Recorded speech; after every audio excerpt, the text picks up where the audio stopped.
Svaki tjedan Irena postaje doktorica maštalica, a Nikola doktor žule E. Najbolji posao na svijetu. Ja jedva čekam ustati ujutro kad znam da moram ići u bolnicu u vizite. Imamo stalne vizite jer djeci je jednostavno potrebno da znaju točno koji dan dolaze klaunovi. Oni jednostavno čekaju cijeli tjedan od utorka, recimo do sljedećeg utorka, kad će doći ti klaunovi.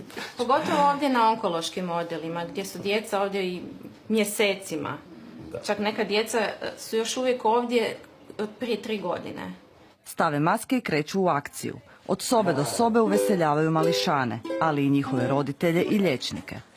Svaki moto za veselje je dobar, a kad se to veselje i desi, mi smo sretni, inače sve je lagodnije raditi. U Hrvatskoj imamo 16 klaunova doktora koji se stalno educiraju upravo zato da bi bili najbolji za bolesnu djecu. Jesi ti kad gledala klaunove doktore? Da. I? I super su. A šta ti je posebno super? Pa kad me nasmijavaju, kad se prave da se smotani i tako.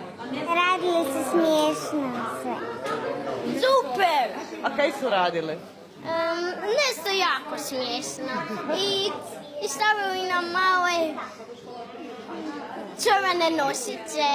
Veselje za djecu, ali i za klaunove, jer biti crveni nos je mnogo više od posla. Naša najveća nagrada je upravo donijeti osmijeh bolesnom djetetu. I većina našeg vremena u bolnici je lijepo. Davanje, samo davanje, to što mi radimo kao artisti i kao što je to naša umjetnost koju stvarno volimo, to je jedna druga dimenzija, ali to davanje je definitivno nešto iznad svega. Klaunovi doktori financiraju se zahvaljujući donacijama fizičkih i pravnih osoba.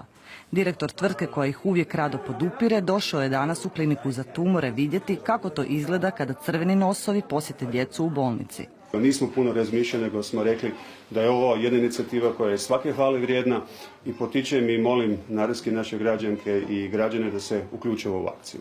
I ovim putem zahvaljujemo svim građanima koji doniraju kako bi mi mogli što češće ići djeci u bolnici. Tako je. I zahvaljujemo svim donacijama i pozivamo da se uključe i dalje.